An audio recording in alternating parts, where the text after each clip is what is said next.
I turned around and he caught me. Instead of getting angry, he just smiled and drank it down. I stared blankly as he slowly undid his buttons, his voice lazy. You'd better run now, or it'll be too late. Chapter 1. The private room for the high school reunion was buzzing with energy. When Julian Vance arrived, the students' excitement hit its peak. That guy was always number one, a total celebrity back in high school. Through the crowd, my eyes met Julian Vance's deep, dark gaze. This was the first time I'd seen him since we graduated. Watching him get swarmed by girls like a pack of wolves, I scoffed and downed my drink. My old deskmate, Harry Scott, nudged me. Leo, man, I thought you couldn't stand him. What's with the silent treatment now? I still can't stand him. Not only was Julian the golden boy my mom was always comparing me to, but after he transferred into our class, all my potential dates vanished into thin air. Harry leaned in, lowering his voice, and handed me a small box. How about we mess with him a little? The alcohol had gone to my head. Looking at the pills in my hand, I decided this guy really needed to be taken down a peg. I got up and went to the lounge in the back. I had stored a bottle of good wine I'd bought earlier, planning to share it with everyone tonight. HMPH. Lucky him, I guess. The red wine swirled in the glass. A single white pill dropped in, dissolving quickly. I thought for a moment, then added 2 more. Let those girls see the real face of that phony, Julian Vance. Chapter 2. I swirled the wine glass. Behind me, I heard the click of a lock. I spun around and met Julian Vance's smiling eyes. Leo, right, there you are. I was looking for you. What for? To catch up, of course. His voice was clear, but there was a faint hint of displeasure. Julian's gaze fell on the box in my hand. I quickly shoved it into my pocket and heard him let out a soft chuckle. Trying to drug my drink, no need to be so secretive. Damn it, my prank was exposed before it even began. Julian stepped forward, took the glass from my hand and drank it down. I stared at him, stunned, my hand still frozen in midair. I was completely thrown. Julian Vance, are you insane? Do you even know what that is? Of course I do. Julian looked up, a wicked glint hiding in his eyes. He suddenly grinned. Not running yet, it'll be too late if you don't. My eyes went wide and I rushed for the door. I twisted the handle, but it wouldn't budge. The lock on the inside of the lounge had been engaged. It wouldn't open. Shit, I turned back. Julian was slowly unbuttoning his shirt, looking a little flushed. Julian Vance, where's the key? He smiled faintly and sauntered toward me. My back pressed against the door as a cold sweat broke out. Oh crap. I even put in a few extra pills. The key? Julian lifted my hand. I thought he was going to give me the key, but instead, he led my hand to his collarbone. Slowly, he guided it down, over the firm muscles of his chest. His skin was scorching hot and my ears burned. I tried to pull my hand back, but he kept guiding it lower until it landed on a certain spot. He pinned me against the door, his breathing unsteady. It's right here. If you've got the guts, come and get it yourself. Shameless before I could react, his fierce kiss came crashing down on me. I was utterly shocked, trying to push him away, but he held me fast. Isn't Julian a medical student? How is he so strong? The lights spun, my vision blurring. He lifted me onto the windowsill, the man in front of me biting down. Ow, his breathing was ragged in my ear, but his voice was chillingly cool. Leo, right, you deserve this. Didn't you promise to go to the same university as me? You're the one who broke your promise first. Chapter 3. All I remember from that night is one thing: he tricked me. The key was never on him. Damn it, that bottle of wine I bought didn't go to waste though. Last night, with his face flushed red, Julian put that bottle to very good use. I have no idea where he learned to be so creative. When I woke up, I limped out of bed to pick up my clothes. Julian was propped up on one elbow, casually leaning against the headboard, enjoying the sight of my miserable state. Leo, seeing you like this really makes me want to go another round. Shut up, you phony. I was sure he did this on purpose just to mess with me. My legs were weak and my hands trembled as I tried to get dressed. The man behind me came forward, wrapped his arms around me, and slowly buttoned my shirt. Leo, how does it feel to get a taste of your own medicine? Just 3 pills and I was nearly wrecked last night. Those pills of yours are pretty effective. Got any more for me? Julian Vance, are you a freak? I just thought this was the kind of game you liked to play. He smiled, smoothing my hair, his words dripping with playful malice. I pushed him away, my face cold. I was drunk yesterday. If you dare tell anyone about this, I'll make you regret it. Chapter 4. Deep down, I've always been a little scared of Julian Vance. In everyone else's eyes, Julian was the gentle, handsome model student, but I had personally seen him abuse an animal, and I had seen him beat someone up. His dad, drunk, had somehow provoked him, and Julian's punches landed harder and harder. The brutality in his eyes was a kind of viciousness I'd never seen before. If a security guard hadn't passed by, his father might not have made it out alive. With blood on his face, he looked straight at me, hiding in the corner, and gave a small smile. "Enjoy the show." I was so scared I ran for my life. I never told anyone about what I saw. Over time, it felt like it became a shared, unspoken secret between Julian and me. Sometimes, when the adults were praising him, he would just smile gently, then turn his head and give me a mischievous wink. "Leo's grades are pretty good too. How about applying to King's University with me?" No way in hell. Chapter 5. I blocked Julian Vance. After avoiding him for a week, I saw him in my own house. It was my mom's birthday at the end of July, during summer break, and Lunar Vance had brought Julian over with a gift. He gave me a slight smile, rubbing his fingertips together. I stiffly looked away. The marks he'd left on my body still hadn't completely faded. I tried to escape to my room, but my mom stopped me. "Don't hide in your room playing video games all day. Julian's here. You should talk to him. He's a prodigy at King's University now. What's so great about that?" I muttered. It wasn't that I couldn't get into King's. I deliberately chose Lanton University. I was forced to sit down next to Julian. He shifted slightly, and I shot up in a panic, knocking over the pitcher on the coffee table. Julian gave me a lazy glance. "Why so clumsy?" He spoke softly, grabbing a napkin to wipe my pants. To the adults, he was still the same obedient, gentle boy, but his fingers pressed exactly where he had left a mark. A faint ache shot through me, awakening certain memories. I pushed him away. "Don't touch me." My mom glared at me, thinking I was being rude. "Leo, right, Julian rarely comes to visit. Can't you be more mature? Here, my office gave out some perks. 2 movie tickets, perfect for you young people. You and Julian should go." "I'm not going." I didn't move, but Julian graciously took the tickets. "Thank you, Auntie Helen." Chapter 6. That night, I went out to a bar with my childhood best friend. After being lectured by my mom at home all day, I could finally get some fresh air. My friend, Finn Riley, is gay, a total bottom. Every time he breaks up with someone, he swears off relationships and begs me to be his top. But I'm not gay, so I tell him to keep dreaming. "I called you a few days ago. Why didn't you come out? You've been so secretive lately. You're not hiding a new relationship from me, are you?" Finn eyed me sharply. I quickly clinked my glass against his to change the subject. "Of course not. If I went out all the time, my mom would never let me hear the end of it." The truth was, the marks on my body hadn't faded, and I needed a few days to recover. Finn scanned the crowd, searching for a handsome face that caught his eye. I looked at his cute profile and couldn't help but wonder, how could Julian Vance be gay? So many girls chased him, and he wasn't interested in a single one. Finn suddenly turned back. "Why are you staring at me? Leo, you're acting weird today. Don't tell me you've got a crush on me and you're too shy to admit it. Get lost. I'm not into that. Well, for you, I could make an exception and be the top. The power bottom." The image was too horrifying to imagine. My phone on the table lit up. An unknown number. I answered, but the other end was silent. I figured it was just too loud in the bar, so I stepped outside to take the call. "Hello, who is this?" "Why didn't you come to the theater? I waited a long time for you." That cool voice made my entire body freeze. "I never agreed to go. Stop bothering me." I hung up, annoyed.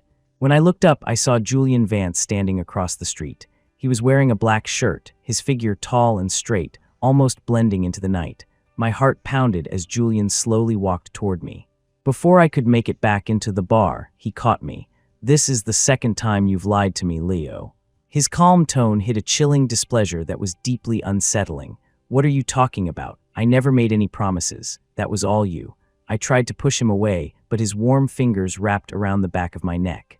Julian dragged me into a nearby alley, his obsessive gaze lost in its own logic. "Let me think. How should I punish you this time?" Chapter 7. My heart trembled as Julian pinned me against the wall. "Let go of me." I kicked him, hit him, cursed him, but he didn't react. He just watched me with amusement, as if savoring his prey's final struggle. When I was tired out, he calmly smoothed my messy hair. "Don't touch me, you freak. Since you've already called me that, I might as well not hold back." Looking into his dark eyes, I started to panic for real. Julian gave a cold smile. "Leo, look up." The next second, he bit down on my neck, the pressure a little too hard. Julian held me tight, preventing my escape. My eyes turned red as I gripped his arm in pain. "What are you doing? Are you a dog? Just leaving a little mark so you don't go fooling around outside." You hiss be gentle, I punched him, but he caught my wrist. He kissed my neck, his warm breath moving up to the corner of my lips. Even in the dim alley, the faintest sliver of light was enough to illuminate his exquisite features, making it impossible to look away. If the malice in his eyes wasn't so intense, I might have taken a moment to appreciate the view. Footsteps echoed from nearby. "Leo, Leo, where the hell did you go?" Finn's voice shouted. Hearing a noise from our direction, he took a few steps closer. My eyes widened in fear and I kicked Julian. "Let go, and if I don't..." Julian's eyes grew cold. The sound of Finn's voice seemed to change his entire demeanor. I couldn't imagine what my best friend would do if he found out I was mixed up with a guy. With Finn's big mouth, the news that I was gay would probably be all over our friend group by tomorrow. "Please stop messing around," I begged him softly, my voice trembling. Seeing the terror in my eyes, Julian's lips curved into a slight smile, as if he'd just won a prize. He leaned in, his hand cupping the back of my head. "If you don't want him to find out, then don't move." His warm lips pressed against mine, but there was nothing gentle about it. Julian's kiss was urgent, making me feel the panic of being devoured by a wild animal. His tall frame shielded me from view. Finn glanced over, assumed we were just some couple making out, and quickly turned away. Even after Finn was gone, Julian wouldn't let me go. His fingers stroked the back of my neck, his other hand roaming my waist. My body flushed with heat, and I bit him. Julian finally released me. Relieved, I tried to run back to the bar, but he wrapped his arms around me. "I haven't punished you yet. You're not going anywhere." Julian dragged me all the way downtown. We passed a bustling street lined with flashing neon signs, all of them names of hotels. A wave of panic washed over me. He wasn't planning on doing that again, was he? "I don't want to walk anymore." "I'm tired," I deliberately stopped. He just chuckled. "Want me to carry you?" "No." Julian pulled me around a corner and into a movie theater. I looked at the big screen and breathed a huge sigh of relief. Since I hadn't gone with him earlier, he had bought tickets for the last showing and was determined to make me watch it with him. It was an artsy film, not really my thing. Halfway through, I fell asleep. In my daze, the person next to me wrapped a familiar arm around me. Chapter 8. Julian left a deep mark on my neck. Now I couldn't go out, forced to stay cooped up at home. It took 2 full weeks for the marks on my neck and body to completely disappear. The moment they did, I dragged Finn to the river. When we were kids, we used to buy firecrackers on the way home from school and use them to stun fish in the river.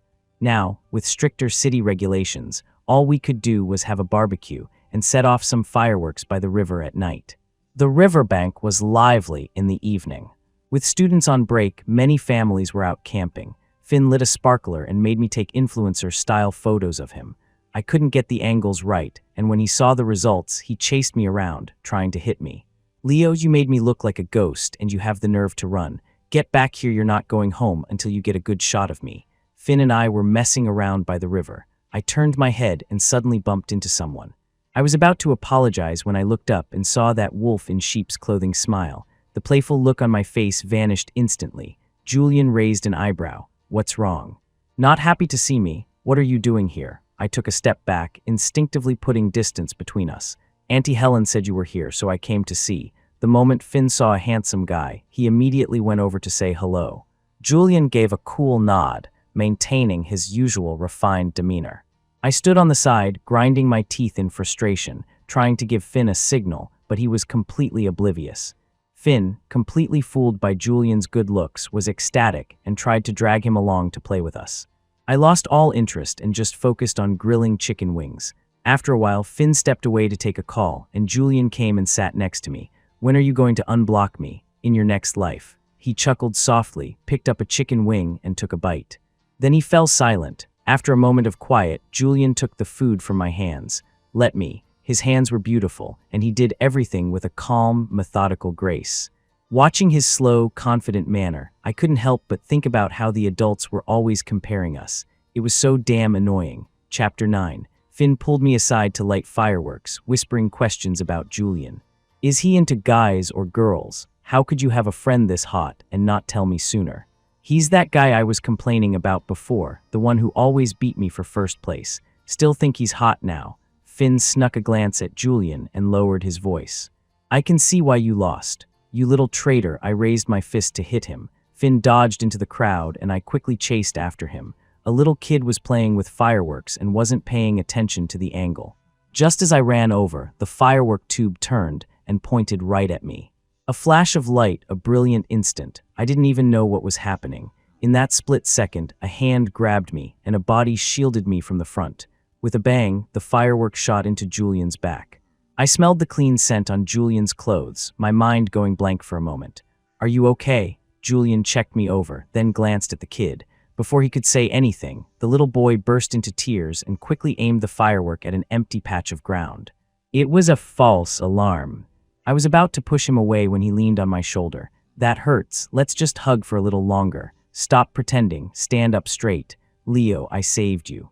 You have to repay me properly." He spoke right next to my ear, drawing out the word repay with a suggestive tone. "Stop messing around." I gave him a push and suddenly felt something sticky on his back. The thin fabric of his shirt had been blasted open when he shielded me, and his back was burned. "Julian, I'm taking you to the hospital." Chapter 10. Julian spent most of the night at the hospital getting his wound cleaned and bandaged before he could finally go home to rest. When my mom found out, she gave me another lecture.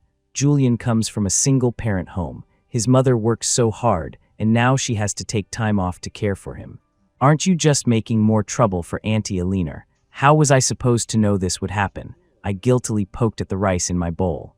When I took Julian home last night, I noticed his apartment was dark and empty. It felt pretty bleak. My mom sighed, brought out a pot of corn and pork rib soup, and told me to take it over to Julian. I didn't really want to, but I still took the thermos and went to his place. The door opened, and I was greeted by the sight of clearly defined muscles. Even though I'd seen it before, I still felt awkward. I averted my eyes. "Why aren't you wearing a shirt? My back is injured." A shirt would be uncomfortable. His voice was weak, making him sound somewhat pitiful. I went inside, opened the thermos, and told him to drink the soup. Julian took a sip, a wide smile spreading across his face as he looked at me. "Is this your way of repaying me?" "I guess. After all, he did it to save me. If he hadn't jumped in front of me, I might have been disfigured. A bowl of soup isn't enough." Julian's long fingers stirred the soup, his dark eyes fixed on me. That look always gave me a bad feeling. "Hurry up and drink, I have to get home." "What's the rush? You can help me change my dressing later." "Go to the hospital for that." "It's too hot, I don't want to go." I was speechless. After finishing the soup, Julian led me to his bedroom. His room was very tidy. The bookshelf was crammed with books and materials from all sorts of subjects. In a corner under his desk was a tall stack of used scratch paper. So the top student wasn't a genius after all. He just put in the time and effort that no one else saw. Suddenly, most of my long-held resentment dissipated. Julian lay face down on the bed and raised an eyebrow at me. "The medicine is on the table." He was seriously the most shameless person I'd ever met. I sat on the edge of his bed to apply the ointment. The curve of his spine was elegant, a clear result of regular exercise. It was supposed to be a perfectly normal situation, but my mind kept flashing back to our less than proper encounters. My ears started to burn for no reason. My hand accidentally brushed against his tailbone, and he let out a muffled groan. Julian looked up, his voice hoarse. "Are you doing that on purpose?" "What?" Before I could register the unusual look in his eyes, he yanked me down. Julian trapped me in his arms, his tone lazy. "In a dangerous place like a bed, I can't handle being teased." "Who's teasing you? Let me go." I pushed back with some force. "Julian Vance, if you don't want to get hurt again, you'd better let go of me now." He stared at me fearlessly, easily pinning my wrists to the pillow. The overwhelming sense of pressure made me gasp for a second. Oh no, I knew I shouldn't have come. His fingers traced my neck, gently stroking. I trembled with fear, like a fish on a chopping block. "The mark is gone," he murmured, then leaned down and bit me, the same spot. If he left another mark there, how could I face anyone? I started to struggle. "Julian Vance, you freak, let go." "Stop biting, it hurts," I scowled, wishing I could kick this bastard away. Julian looked at the red mark on my neck and smiled in satisfaction.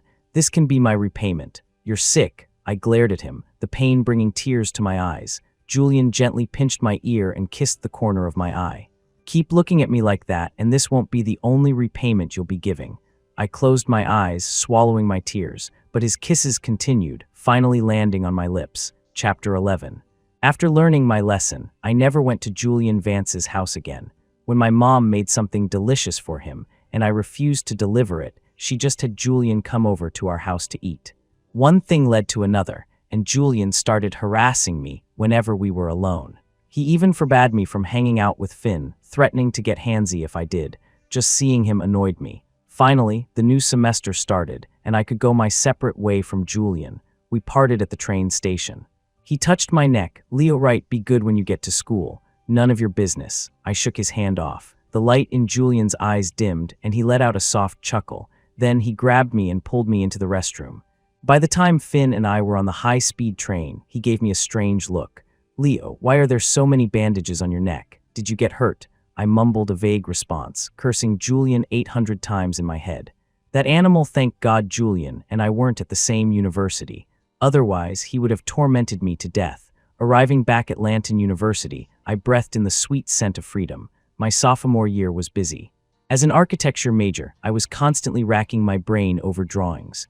I met a senior from my department, Ethan Grant, through a club. He was top of our program and often studied with me in the library, helping me with my assignments. In my free time, Finn would drag me to mixers with students from other schools. He'd flirt with handsome guys while I was just there for the food. I don't know why, but I used to enjoy checking out beautiful girls. Now it just felt like something was missing. Chapter 12, the National Day holiday was approaching, and our professor gave us a new assignment. My biggest headache was always drafting. I had been planning to go on a trip for a few days during the break, but it looked like that was off the table now. I went to the library to work on my assignment and happened to run into Ethan. He was preparing his application for graduate school and was aiming for a high GPA this semester. "Leo, this proportion is a bit off." "Where?" Ethan pointed to the beam structure. "Here, the perspective is wrong. Did you not fully grasp perspective drawing?" I nodded guiltily. "I had the same problems before. You'll get better with practice." Ethan sat next to me, patiently guiding me through my mistakes. When he leaned in close, I could see each of his eyelashes behind his glasses. My senior was a very serious person. It seemed like there was nothing he couldn't do. After half an hour of revisions, it finally started to look decent. I glanced at Ethan, who was engrossed in his book, feeling a sense of admiration. It was time for dinner, and the other students were heading to the cafeteria. "Ethan, how about I treat you to dinner? You've helped me out a lot recently." "Sure." I stood up to pack my things and suddenly noticed a guy at the opposite table who looked very familiar. I looked closer. Julian Vance was resting his chin on his hand, watching me with a look of amusement. From the way he was sitting, it seemed like he'd been there for a while. I froze, and the pen in my hand clattered to the floor. "What's wrong?" Ethan followed my gaze. "You two know each other." I hesitated, wanting to grab Ethan and get out of the library as fast as possible, but Julian was already blocking our path. He spoke in a cool tone. "I was wondering when you'd finally notice me. But after 2 hours of waiting, you were busy staring at someone else. It's truly heartbreaking." "I was busy studying. I didn't have time to look around." "Is that so?" The corners of Julian's eyes crinkled, but there was no warmth in his smile. I glanced at Ethan, terrified that Julian would have a meltdown and expose our relationship. "I'm going to dinner with my senior. Please move. I came all this way to see you, and you're just going to leave me all alone on this unfamiliar campus." Julian let out a pathetic sigh. "I spent all night trying to get a ticket just to come here, and you won't even give me a second glance." "Fine, I guess I can't compete with your new flame, this bastard." I was at a loss for words. I quickly looked at Ethan, afraid he would misunderstand. "Ethan, this is my high school classmate. I'm sorry, but I don't think I can treat you to dinner today. How about another time?" "Of course, I understand." Ethan smiled knowingly, picked up his book, and left. I turned and glared at Julian. "Are you happy now?" "Not yet, not unless you kiss me." "You're insane." Chapter 13. Julian insisted I take him to the cafeteria. With the holidays, there were fewer people on campus. As soon as we walked in, many of the girls' eyes turned to him. Julian scanned the rows of food stalls. "Which one is good?" "Where do you usually eat?" "They're all fine." I replied dismissively, my eyes glued to my phone. I wanted to explain things about Julian to Ethan, but I was afraid I'd only make it worse. As I was debating what to do, a message from Ethan popped up. He sent me a picture of a book. "If you're still having trouble with perspective, you can practice with this book." I smiled and was typing, "Thanks, Ethan," when my phone was snatched from my hand. Julian's gaze was cold as he looked down at it. "Are you done yet?" "You've been distracted ever since he left. Can you please put your phone away while you're having a meal with me? Isn't this all your fault? Give me back my phone." I reached for it, but he slipped it into his pocket. Julian Vance, you are so infuriating. His eyes flickered for a second, then he sneered. Is that so? Well, that's good, because I also think you haven't been behaving lately. Before we even ate, Julian dragged me outside. The dark aura radiating from him told me something was wrong. Julian pulled me into an empty corner and bit down hard. A sharp, stinging pain spread across my lips. Damn it. Leo, right, when I'm not around, you're not allowed to get too close to anyone else. His possessive words grated on me. I bit back hard. The taste of blood filled my mouth. Julian let go, and I took the chance to punch him. What right do you have to control me? Who I hang out with is my own business. He wiped the blood from the corner of his mouth and scoffed. If sleeping with you doesn't give me the right, then what does? That was an accident. That night was truly because I had too much to drink and agreed to that stupid idea. There are no accidents. Julian moved closer, the obsession in his eyes thickening. Leo, right, we will end up like that again, sooner or later. Impossible. I will never be with you. That's what you think. He cupped the back of my head with one hand, forcing me to meet his gaze. If you don't want everyone to know about us, you'd better start behaving. I swallowed nervously, tears of fear welling up in my eyes. Why do you always have to bully me? We're not even together, but you won't stop harassing me. I looked at him, feeling wronged, and burst into tears. It was as if months of pent-up emotions needed an outlet, and the tears just kept falling. Julian froze for a moment, reaching out to wipe my face, but the tears wouldn't stop. He looked at me helplessly. We slept together and you say we're not together. Then what are we? Of course we're not. I never agreed to it. Relationships are supposed to have a process. I yelled, and he pulled me into his arms. Julian frowned and covered my mouth. Stop crying. In his logic, the process didn't matter. Only the result did. The only time he would bother with tedious steps was for an exam. Chapter 14. Perhaps thrown off by my tears, Julian didn't bother me for the rest of the National Day holiday. He had fought so hard to get a ticket, only to arrive and leave on the same day. Before he left, he asked if I wanted to see him off at the station. I ignored him. Julian scoffed, left behind some lychees he'd brought from the capital, and left alone. For several days after, Julian didn't send any harassing messages. I felt incredibly free. I had plenty of free time, but when Finn asked me to go to a mixer at a bar, I turned him down. Those kinds of activities held no appeal for me anymore. I felt like nothing was interesting.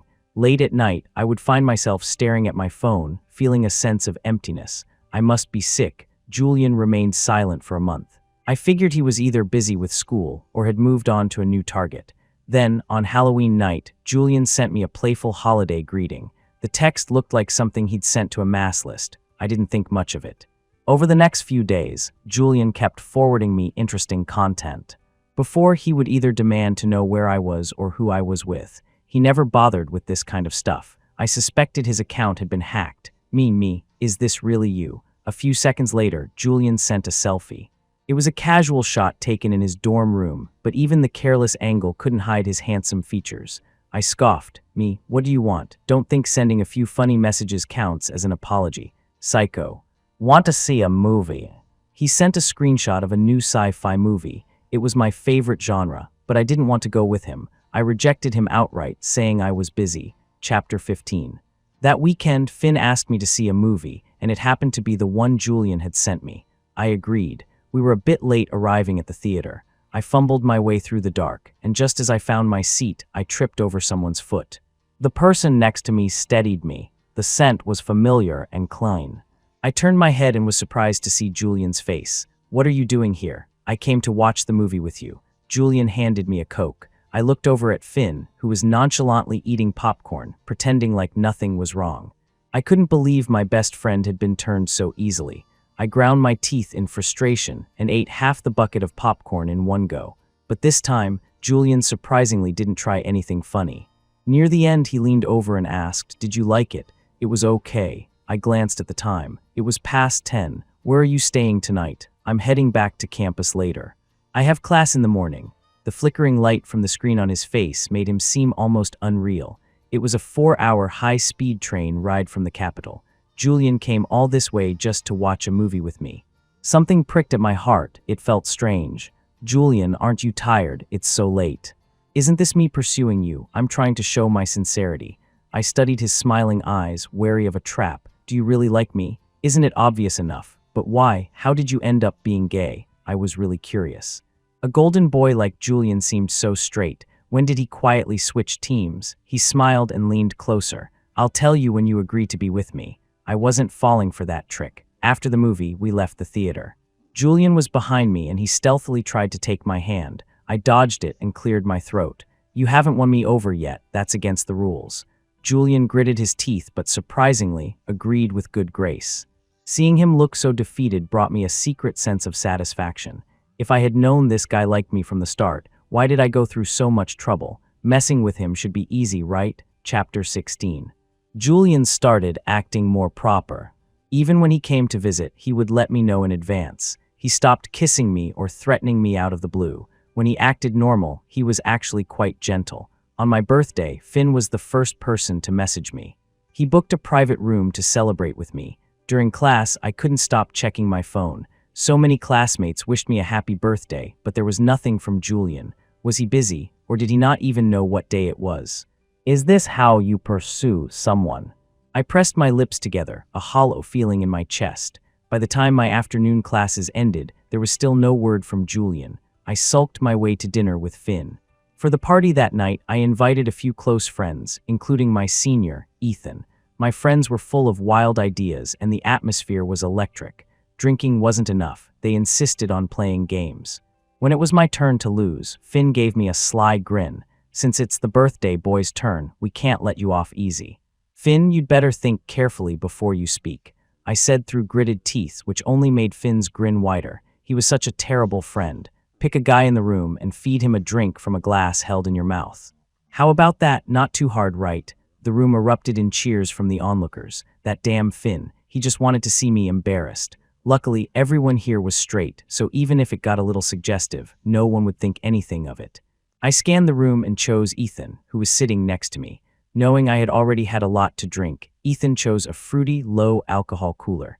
Ethan held the glass in his mouth and leaned toward me, a look of embarrassment in his eyes. I awkwardly leaned in, but my mind couldn't help but drift to someone else. Other than Julian, I had never been this close to another guy. My lips touched the rim of the glass, and I saw Ethan's long, thick eyelashes. Suddenly, the door was pushed open. A tall figure stood silhouetted against the light. Julian, wearing a camel-colored trench coat, was holding a cake and a gift box. He saw the intimate position I was in with Ethan, and his eyes went cold.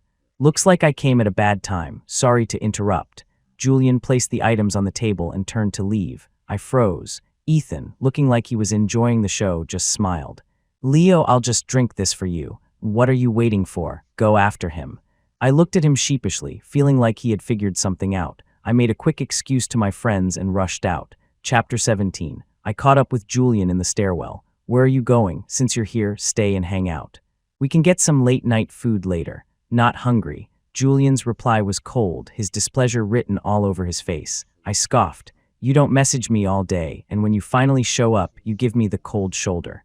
Is this your way of pursuing someone? I was trying to surprise you. I called you several times on my way here, but you didn't answer. Turns out you were busy getting cozy with another guy.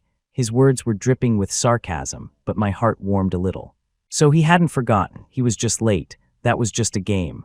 Oh, Julian continued down the stairs. I grabbed the railing and took a few steps after him, but the alcohol hit me and my head started to spin. When he didn't hear my footsteps, he turned back, annoyed. His voice was low. You're really not going to ask me to stay. I'm too drunk to chase you. If you want to go, then go. I gave up and leaned against the railing to rest.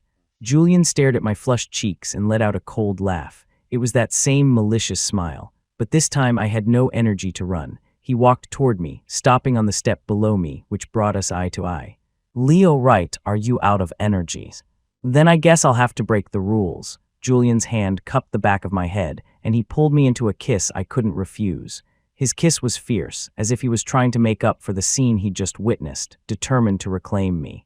I went limp in his arms, letting him take what he wanted. When I was breathless, my eyes were moist, as if I were about to cry. I told you to be good. Why do you never listen? Julian looked down at me, the possessiveness he had long suppressed now on full display. I frowned in fear. Julian, you're being too rough. Then should I be gentler? His pleasant laughter echoed in my ear. Julian helped me to a hotel. Even though I was drunk, I still had a sliver of rationality left. I watched Julian get the room key, and I didn't stop him. I just let him lead me into the room.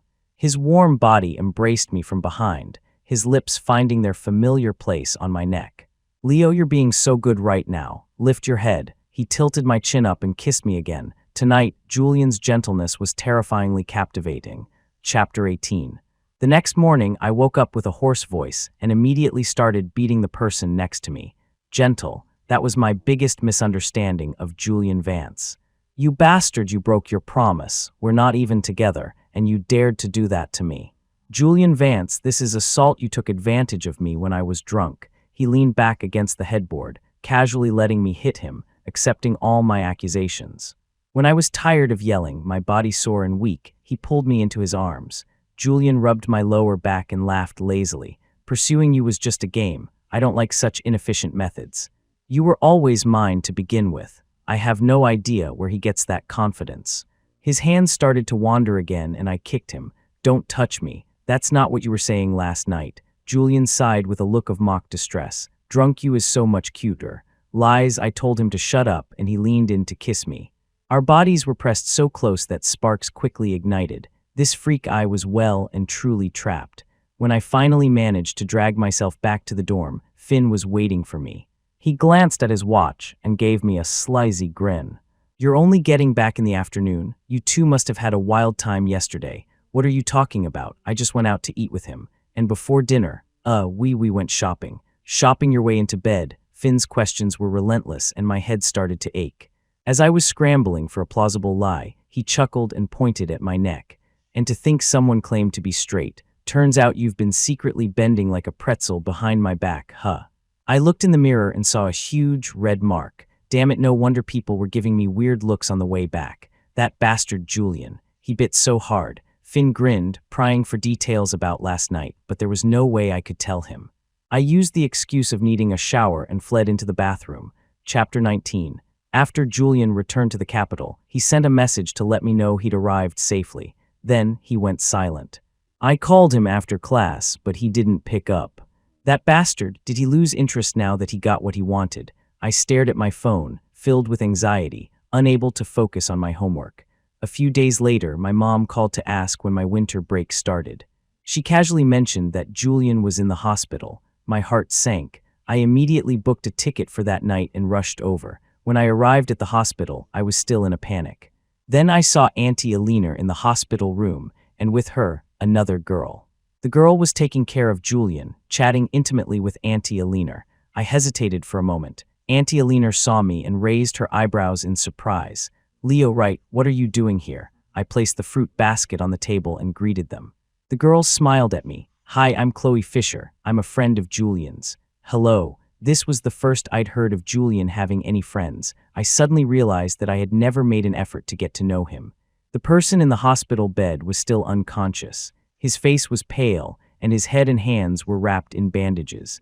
Chloe gently wiped his hands and moistened his dry lips with a cotton swab dipped in water. Auntie Alina watched from the side, a look of approval in her eyes, as if she were looking at her future daughter-in-law. She kept talking to Chloe, barely paying any attention to me. I stood there awkwardly, feeling out of place. Chloe had to get back to her dorm, so she left after a little while. Now it was just me and Auntie Alina in the room. I cautiously asked in a low voice, "Auntie, how did Julian get hurt?" Auntie Alina hesitated, then forced a smile. "He got into a fight." She didn't say with whom. She seemed to want to avoid the topic, so I didn't press further. Anyway, I didn't have class tomorrow since it was the weekend. I stayed at the hospital overnight. Chapter 20. The next day, Julian woke up. He was very surprised to see me. "Leo Wright, this is the first time you've ever come to find me on your own." He took my hand and wouldn't let go. I shot him a look, trying to signal that Auntie Alina was watching. Julian glanced at his mother but still didn't let go. Mother and son stared at each other in silence. The atmosphere in the room was strange. Just as I was about to make an excuse to step out, Auntie Alina suddenly stood up. "I'll go buy you some fruit." Her voice was low as she walked out, her face pale. I looked at her retreating back, puzzled, and managed to pull my hand out of Julian's grasp. "Julian, do you think your mom—" "Yeah, she knows I'm gay." My eyes widened. No wonder his mom was so cold to me yesterday. Does she know we're together? She's probably guessed. I mean, I visit you at your university all the time. Julian seemed completely unbothered, smiling at me as his hand crept to my waist. If I hadn't been hospitalized, would you have ever come to see me? That's not true. I slapped his wandering hand, and he let out a soft cry of pain. I thought I had hit his wound and looked at his arm nervously. Julian scoffed and grabbed my hand again. So worried about me. Julian, who did you fight with? Why are you so badly hurt? My father. At the mention of that man, his eyes turned cold with disgust. I remembered the scene I had witnessed in high school and figured his dad was probably in worse shape. I had never heard Auntie Alina or Julian mention that man. The role of a father must have been absent from his life since he was a child. Julian tilted my chin up. What are you thinking about? Nothing. Then why are you looking at me with such pity? Is it sympathy or concern? A bit of both, I guess. Instead of pitying me, you'd be better off kissing me. Julian leaned in, the desire in his eyes undisguised. I pressed my hand against his shoulder. Stop it, we're in a hospital. It's just the two of us here. What's wrong with a kiss? As we were struggling, there was a knock on the door. Chloe came in with a few books. She was delighted to see Julian awake and greeted him happily. You're finally awake. Here are the notes for the classes you've missed this past week. I've organized them all for you. You can use them for the final exams next month. Thanks. Julian slipped back into his refined scoundrel persona. While Chloe turned to pour some water, he leaned over and stole a kiss. I glared at him, but he pretended not to see. Auntie Alina returned, and her face lit up when she saw Chloe. The two of them sat by the bed peeling an apple, completely ignoring my presence. I was sure Auntie Alina hated me. No wonder my mom said Auntie Alina hadn't called her to play cards recently. Julian, look how much Chloe cares about you. You should spend more time with her at school. Auntie Alina kept nagging Julian, her words clearly implying that he should find a girlfriend. Julian just smiled gently, completely unfazed. Of course, friends should spend time together, but I already have a partner, and I'm afraid he might get jealous. The room fell silent for a few seconds. With one sentence, he had drawn a clear line with Chloe. Chloe's face fell, and she managed a forced smile. I knew she must have a crush on Julian. Auntie Alina looked at Julian, her anger simmering. Julian, ever fearless, kept a smile on his face, as if he wouldn't be scared even if the sky fell. A silent confrontation, the tension thick in the air. Seeing that it was getting late, I decided to break the delicate atmosphere. I'm going to get dinner. What would you guys like to eat? I'll go with you. Auntie Alina stood up and smiled at me. I knew she probably had something to say to me, or maybe she wanted to give Chloe and Julian some time alone. Either way, it made me feel very uneasy. Chapter 21. Auntie Alina and I walked out of the hospital. Looking at the various restaurant signs, I suddenly realized I had no idea what Julian liked to eat. He had always been the one to approach me. I had never taken a single step toward him. Auntie Alina led me to a small stir-fry restaurant and ordered a few light dishes. I had braced myself for a lecture, but she just smiled at me gently. Leo, how long have you and Julian been together? Less than a month. In reality, Julian had been pursuing me for a long time.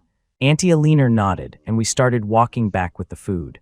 Leo, you're a good kid. Julian, he isn't mentally well. Can you please stop indulging him in this foolishness? Her pleading eyes looked so fragile, as if she might burst into tears at any moment. It couldn't have been easy for Auntie Alina to raise Julian on her own. In her traditional view, she surely couldn't accept that her son liked men, but I didn't want to back down. I couldn't. No one could make choices for Julian, not even his mother. Auntie, even if I'm not with him, he'll just be with another guy. Besides, a guy liking another guy isn't a sickness. The carefully constructed smile on Auntie Alina's face crumbled. Her eyelashes lowered, looking utterly exhausted. I had prepared for her to have a hysterical breakdown. I imagined she would complain, cry, or even hit me, but I never expected her to just give a bitter laugh. The orange streetlight illuminated the white strands in her hair, making her look years older. Leo, you should go home. I'm enough to take care of him here. I stood frozen at the intersection, watching her lonely figure walk away. She was much thinner than my mom, like a dry twig, but she was resilient. I was hesitating whether to follow her when I saw someone grab her. Eleanor Vance, you dare call the cops on me. Are you tired of living? So what if I asked you for a little money? So what if I put that kid in the hospital? You think the police can do anything to me? They just hold me for a few days and let me out. The man was scruffy and disheveled, his eyes filled with rage. I recognized him immediately as Julian's father, Marcus Vance. I really don't have any money. Let go of me. Auntie Alina's voice trembled when she saw him. Bullshit, where do you think the money for that kid's tuition comes from? Don't try to fool me if you don't give it to me today. I'll go to his university and make a scene. He's all grown up now. It's time he started supporting his old man. The man grabbed a handful of Auntie Alina's hair, and she let out a piercing scream. Stop! I rushed forward, grabbed his wrist, and twisted it hard, making him lose his grip. Marcus glared at me, his eyes full of malice, but those eyes were so similar to Julian's. Where did you come from, you little punk? Mind your own business. He tried to grab Auntie Alina again, but I stood in front of her. Marcus had a short fuse.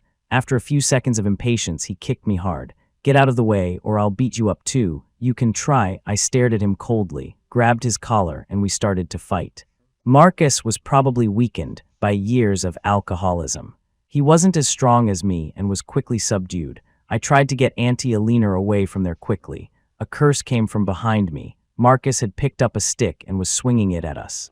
I shielded Auntie Alina with my body and took the blow squarely on my shoulder. The stick broke in half. Damn, that really hurt. I couldn't help but think of the time Julian had shielded me. When he said, "That hurts," he wasn't pretending. A passerby saw what was happening and yelled that they were calling the police. The moment Marcus heard that, he dropped the stick and ran. Auntie Alina, are you okay? Auntie Alina looked at me, still shaken, and shook her head. I wiped the sweat from my forehead, but when I looked at my hand, it was covered in blood. I hadn't realized I had gotten a cut on my forehead. Chapter 22. Auntie Alina took the food to the hospital room, and I went to the nurse's station to get my wound treated. My back was still throbbing. It would probably be a huge bruise by tomorrow. I winced as the nurse cleaned the cut. Julian must have been in so much more pain. Compared to the physical injuries, the emotional pain he must have endured his whole life was probably far worse. Lost in thought, I walked toward the elevator. The doors opened, and a frantic figure came stumbling out. When Julian saw me, he threw his arms around me. What's wrong with you? I stared at him, wide-eyed. My mom said you had to leave for something. I thought she scared you away. How could that be? Something just came up. What happened? Our eyes met with Auntie Alina's from a distance. I didn't know if I should tell him. Julian's gaze fell on the bandage on my forehead, and he cleverly pieced it together. His eyes darkened and his fists clenched. That old beast. I'm going to kill him. He started to charge out of the hospital on his injured leg. Auntie Alina and I quickly grabbed him. He's already gone. Don't be impulsive. You need to focus on getting better. Julian, I'm hungry. Stop making a scene. Julian paused, the fight draining out of him instantly. He took a deep breath, his head hanging in defeat, and turned to hug me. I'm sorry. It won't happen again. He stroked the back of my head as if to comfort me. Auntie Alina watched from the side, her mouth open as if to say something, but in the end, she just sighed silently. I helped Julian back to his room and saw that Chloe had already left. After eating, Julian told me about his father's despicable past. When he was in elementary school, his father was tricked into gambling. He stopped working, became addicted to the casino, and racked up a huge debt. He would demand money from Auntie Alina, and if she refused, he would beat her. Whenever he ran into Julian, it would inevitably end in a bloody fight between father and son. In recent years, Marcus seemed to have developed a drug addiction and started showing up more frequently. Looking at Julian's indifferent expression, a chill ran down my spine. Thank God Julian hadn't actually killed Marcus. It wasn't worth ruining his own life for such a scumbag. I squeezed his hand to comfort him. Julian raised an eyebrow. What, you pity me? I just feel a little bad for you. Then promise me you'll never leave me, okay? He leaned in closer, his eyes filled with a look of absolute certainty. With someone as obsessive as him, my answer wouldn't change the outcome anyway. I kissed his cheek, which was my answer. That night, Julian fell asleep with his hand still tightly gripping mine. It turned out the person who loved to bully me the most was also the one who cared about me the most. Chapter 23. I went back to school for my classes, messaging Julian every day to check on his recovery. After Julian made his feelings clear, Chloe never went to see him again. I wasn't sure if Auntie Alina had said anything. But knowing Julian's personality, probably no one could control him. As soon as I finished my final exams, I immediately went to the capital to find him.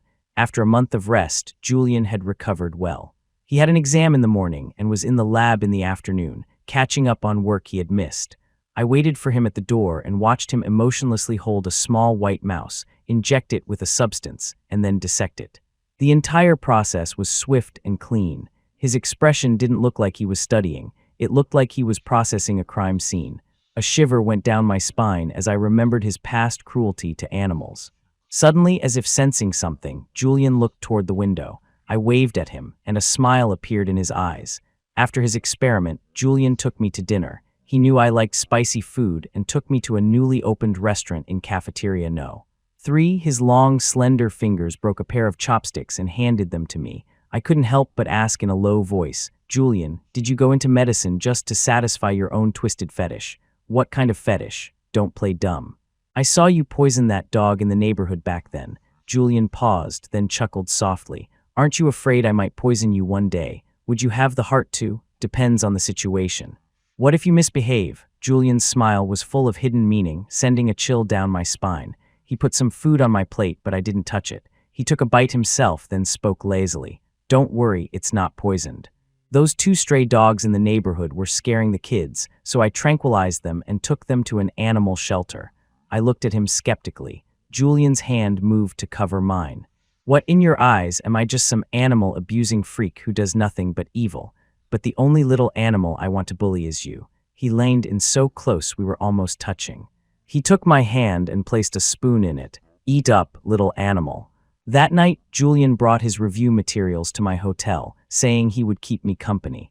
But after flipping through just a few pages, his eyes started to wander over to me. I pathetically burrowed under the covers. "I'm going to sleep. I want to sleep too." He got up and pounced on me like a wolf. I kicked him, but he pinned me down firmly. "You have an exam tomorrow. Aren't you afraid of failing? Human anatomy. I can study it just as well on you." Freak Julian bit my neck, his hands pinning my wrists to the pillow. Chapter 24. On the way home for winter break, I asked about Marcus, worried he would continue to harass Auntie Alina. Julian stroked my hair and told me not to worry. He seemed so sure of himself that I didn't press the issue. Julian rested his head on my shoulder and slept. Watching the scenery fly by outside the window, I suddenly remembered something. "Don't sleep. You still haven't told me why you like me." "I just do, there's no reason." He squeezed my fingers. I deliberately shrugged my shoulder to keep him from falling asleep. "That's a cop-out," Julian scoffed and thought for a moment. "Well, one time after a mock exam, you were hiding in the stairwell crying. I was about to comfort you when I heard you cursing my name. Seeing you so upset but still secretly competing with me, I found it very interesting." I looked at him doubtfully. "That's it, and then what?" "And then I kept getting first place, just to see how hard you would cry." My mouth twitched. "Julian Vance, are you sick?" "I am." Julian smiled gently and rested his head on my shoulder again to sleep. He didn't tell me that at first he just wanted to beat me in grades, but later that wasn't enough. He wanted to try making me cry himself. The sun outside was bright. Afraid of waking him, I took off my hat and placed it over his face. This bastard. I told him to study hard for his exams these past few days, but all he did at night was torment me. And after all that, he could still get up and continue studying. His energy was freakishly high. Chapter 25. During the new year, Auntie Alina didn't come to visit. My mom heard that Julian's father had been arrested and immediately started gossiping with my dad. Apparently, Marcus was caught during a police raid on an underground casino. After an investigation, it was suspected that he was involved in drug trafficking. He wouldn't be getting out easily this time. I listened from the side, feeling a sense of relief. It was good that no one would be harassing Julian anymore. My mom, probably feeling sorry for them, packed a box of health supplements and told me to go wish Auntie Alina a happy new year. I paced back and forth downstairs from Julian's apartment for 10 minutes before finally mustering the courage to go up. When Auntie Alina opened the door, she looked a little surprised to see me. "Auntie, happy new year." She took the gift box from me with a neutral expression and didn't invite me in. I peeked inside but didn't see Julian. "Are you looking for Julian?" Yeah." I awkwardly scratched my head, about to launch into a heartfelt speech to persuade her to try and accept homosexuality. She suddenly smiled. "Julian went out. I think he was going to buy you a New Year's gift. He was planning to come over to your place." "Oh, I see. I'll head back then." I was about to go downstairs when Auntie Alina called me back. She went into her room and came out with a red envelope, which she pressed into my hand. "Leo, Happy New Year." "Thank you, Auntie." My heart softened. It felt like she wasn't as hostile toward me anymore. I walked back home, feeling cheerful. I ran into Julian at the entrance to our neighborhood. He was carrying a large gift box. "Leo, where were you going?" "To find my boyfriend." Julian chuckled. What a coincidence. I was just on my way to find my boyfriend too. I took his hand and we walked toward my house. Julian paid his New Year's respects to my parents, cleverly giving them gifts he knew they would like. But when it came to me, his hands were empty. Julian Vance, where's my New Year's gift? Guess. He took my hand and placed it on his abs. What are you doing? Don't tell me you're going to say it's there again. I wasn't falling for that trick a second time. Julian scoffed and guided my hand downward. I felt a white bracelet in his pocket. I glanced at his wrist. He was wearing a black one. Oh, they were a matching set. I had a New Year's gift for Julian too, but he could only have it at night. I managed to convince him to stay over at my house for the night. Only a single bedside lamp was on in my bedroom. When Julian saw me wearing the pearl body chain, he swallowed hard. Is this the gift? MHM. Didn't you say you wanted to see it before? I was too shy to meet his gaze as he tilted my chin up and kissed me. Julian pressed me down forcefully, a wicked smile appearing in his eyes.